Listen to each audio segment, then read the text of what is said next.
Boa tarde, são 14 horas e 41 minutinhos. Você está ouvindo o programa Cosmovisão Cristã comigo, pastor Edrei Lael. Gente, eu estava falando mais cedo que quando Cristo entra na história humana, então ele dá um valor à humanidade que antes talvez nós não enxergássemos. Quer dizer, que aquele que criou o universo, o criador do universo, entrou no próprio universo e se fez homem. E eu gostaria de encerrar o programa com você falando sobre alguns fatos históricos que pesquisadores cristãos e não cristãos concordam. Mas que se você juntar estes fatos históricos, a ressurreição se torna mais provavelmente verdadeira do que não. E é justamente essa a nossa proposta, mostrar que a nossa fé pode se basear em fatos. Repito, não só baseada em fatos, mas explicando os próprios fatos. E eu gostaria de mostrar para vocês alguns fatos históricos que apontam para a ressurreição de Jesus Cristo, que pesquisadores cristãos e não cristãos concordam a respeito. O primeiro fato histórico é que Jesus morreu em uma cruz. Este é um fato histórico bem estabelecido e está em várias fontes, até mesmo fontes não cristãs, e por que não dizer fontes anticristãs. Como, por exemplo, você pode encontrar relatos no próprio Joséfo, em Tácito, em Luciano, Marabá Serapion e o Talmud, que são textos ali dos primeiros séculos, dos 4 primeiros séculos depois de Cristo. Todos estes textos históricos, que são independentes do próprio Novo Testamento, apontam que Jesus de fato morreu em uma cruz. E este é um fato histórico muito relevante, porque, por exemplo, o islamismo nega que Jesus morreu em uma cruz. Existem suras no Alcorão em que o próprio Jesus diz que não morreu e que não foi crucificado, em que supostamente Jesus diz que não morreu e não foi crucificado, mas obviamente o Alcorão está errado e estas suras estão erradas, porque é um fato histórico bem estabelecido que Jesus de fato morreu em uma cruz. O segundo fato histórico que é bem estabelecido e que pesquisadores cristãos e não cristãos podem concordar é que Jesus foi sepultado. E alguém pode dizer, como é que a morte e a sepultura de Jesus são fatos históricos estabelecidos que podem apontar para a ressurreição? Obviamente, porque se mais tarde os cristãos vão dizer que a tumba está vazia, ela precisa estar preenchida em algum momento, para depois ficar vazia. Uma das teorias é que erraram a sepultura de Jesus e por isso as pessoas achavam que a tumba estava vazia. Mas hoje os pesquisadores concordam que de fato houve uma sepultura muito bem estabelecida. Por quê? Porque pelo critério do constrangimento, que é um critério que os historiadores usam para olhar para os textos do Novo Testamento de uma forma não sagrada, mas objetiva, como os historiadores fazem em qualquer documento antigo, eles percebem que existe ali um critério de constrangimento. Era constrangedor para um escritor cristão, que é o evangelista, dizer que Jesus foi sepultado na tumba de José de Arimateia. Porque José de Arimateia era um membro do Sinédrio.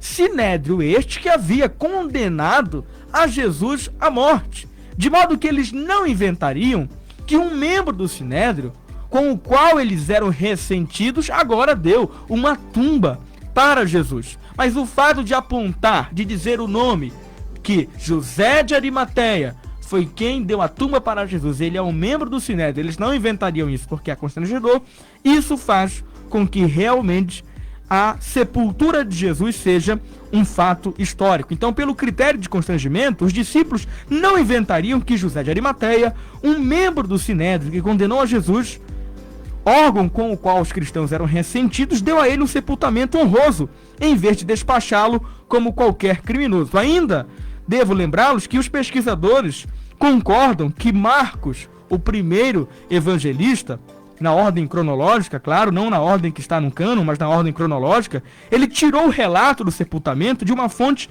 bem anterior ao seu escrito, que data ali de alguns poucos anos após a crucificação. E não há nenhum traço histórico concorrente sobre qual foi o destino do corpo de Jesus após a crucificação. E o terceiro fato histórico é um fato assustador. Eu debati uma vez com meu professor agnóstico / ateu, e ele acredita, pelos fatos históricos, que a tumba realmente ficou vazia. Este é um fato histórico bem estabelecido. Mesmo historiadores agnósticos como Bert Ehrman, que é um pesquisador do Novo Testamento, um historiador agnóstico que não crê que Deus existe ou não tem certeza sobre isso, ele diz que a tumba de fato ficou vazia por uma série de fatores. Em primeiro lugar, os evangelistas jamais inventariam que mulheres foram as pessoas que descobriram a tumba vazia. Mais uma vez, pelo critério do constrangimento. Porque naquela época, o testemunho de uma mulher, no século I, no mundo judaico, não tinha valor nenhum. Se eles quisessem mentir, se eles quisessem inventar, que inventassem que os discípulos, os homens, aqueles que tinham um testemunho valorado, que realmente tinham um testemunho confiável naquela sociedade, é que descobriram, mas foram as mulheres, segundo os evangelistas, a revelia daquele preconceito, discriminação da época, que encontraram a tumba de Jesus vazia. Isso faz o relato ficar confiável. Ademais, a história da tumba vazia é simples e carece de embelezamentos, de pomposidades que mais tarde vão aparecer como lendas na literatura. Você não vê, por exemplo, os evangelistas dizendo que Jesus se levantou da tumba, que ele apareceu ressuscitando. Os discípulos simplesmente confirmaram mais tarde o que as mulheres disseram, que a tumba estava vazia. Por o relato ser tão simples e carecer de detalhes, ele não pode ser lendário. De fato, esta simplicidade de que a tumba apenas ficou vazia e que não aparece no próprio texto como Jesus levantando da tumba, como acontece, por exemplo, em evangelhos apócrifos de 2, 3 séculos depois dos evangelhos autênticos do primeiro século, realmente isso não acontece nos evangelhos autênticos, de modo que a simplicidade da tumba vazia, de que simplesmente a tumba onde Jesus estava, agora o corpo dele não está, ele não aparece, ressuscitando, esta simplicidade é apontada como um caso de confiabilidade para o relato.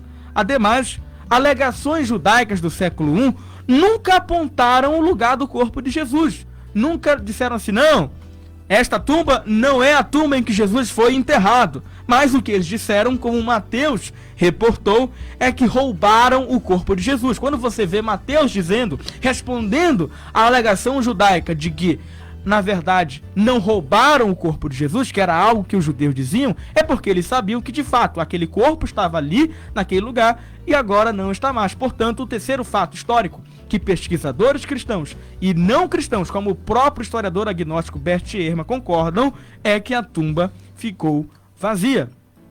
Um quarto fato histórico assustador é que os discípulos de fato tiveram experiências em que eles viram a Jesus ressurreto. E essa não é uma frase minha, eu acabei de fazer uma citação direta do historiador ateu Gerd Ludemann. É um historiador alemão que ele escreveu, abre aspas, pode ser considerado historicamente certo que Pedro e os discípulos tiveram experiências após a morte de Jesus, nas quais Jesus apareceu a eles como o Cristo ressurreto. Esta é, fecha aspas, esta é uma tradução nossa, tá certo?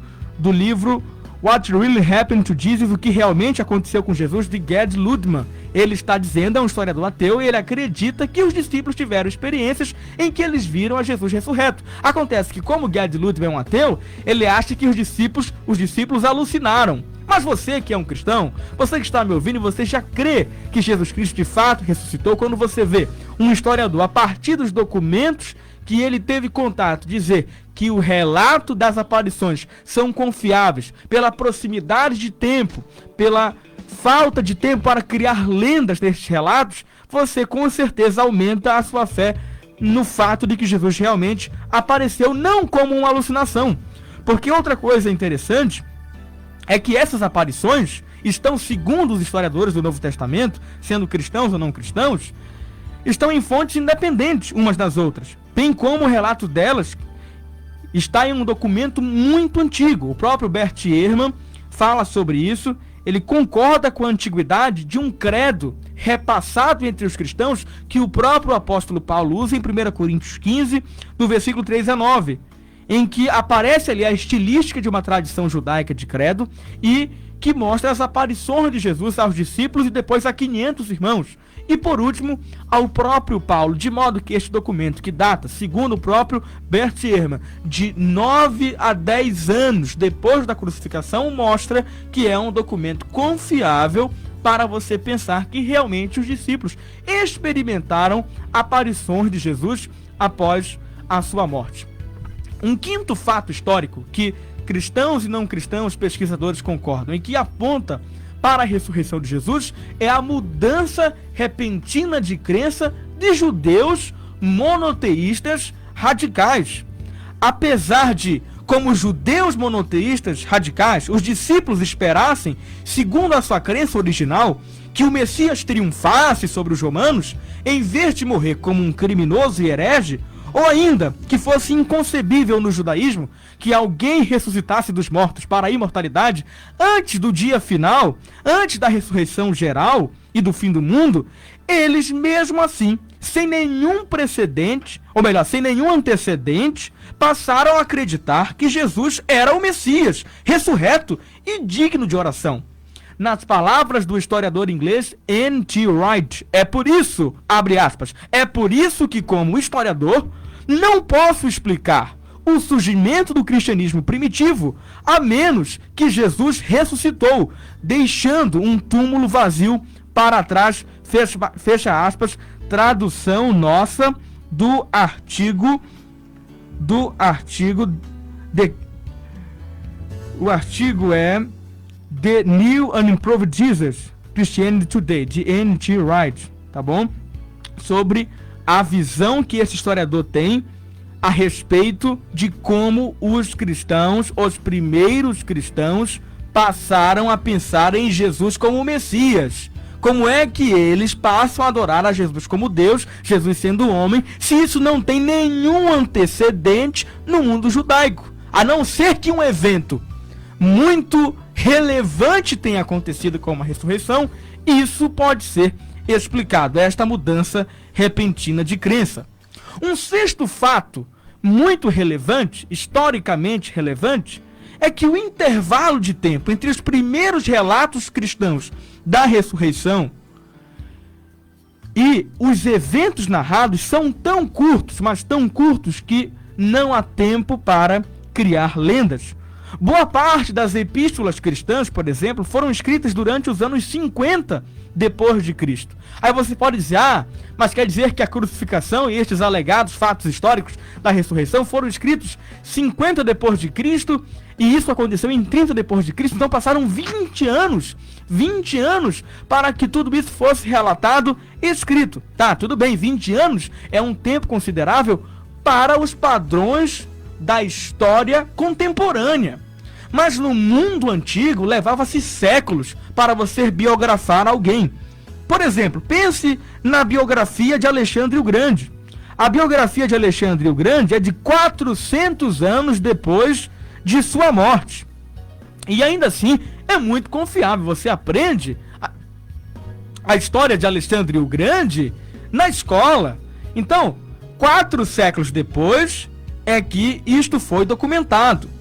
E no mundo antigo, e sobretudo no mundo judaico antigo, existe um outro fator muito relevante, onde há a tradição oral. A tradição oral era muito forte e bem preservada. Hoje, nós vivemos em uma cultura de escrita, mas eles viviam numa cultura em que a tradição oral era forte e bem preservada. Claro que eles tinham a escrita e preservavam inclusive isso em documentos, mas só preservavam justamente porque tinham uma tradição oral muito viva, muito forte. E em um curtíssimo espaço de tempo não há vaga para o surgimento de lendas. Quem diz isso é o pesquisador do Novo Testamento, Craig Blomberg, um pesquisador renomadíssimo. Não há tempo para você criar lendas nesse pouco espaço de tempo. É um intervalo de 1 ou 2 gerações. Se você pensar nas epístolas, de 1 geração. E se você pensar nos evangelhos, um espaço de 2 gerações. Não há tempo para criar lendas. Depois de séculos é que se criavam lendas, como aconteceu nos evangelhos apócrifos. Mas até mesmo 4 séculos depois, uma biografia pode ser relativamente confiável, ou então, ou suficientemente confiável para ainda assim ser hoje algo para basear a respeito do Império Macedônico, como Alexandre o Grande, uma biografia escrita 400 anos depois da sua morte. E um sétimo fato histórico que eu acho muito relevante é o que eu chamo de ônus sem bônus, meu amigo Mauro Lima. Ônus sem bônus por quê? Os discípulos de repente passaram a anunciar que Jesus havia ressuscitado. Eles não ganharam dinheiro com isso? Eles não ganharam fama com isso. Talvez hoje alguém faça uma invenção, alguém cria uma mentira para ganhar fama, dinheiro, mulheres, uma boa reputação, mas aqueles homens, pelo contrário, tinham muito a perder ao alegar isso, tanto diante do sinédrio judaico, quanto diante da perseguição dos imperadores romanos.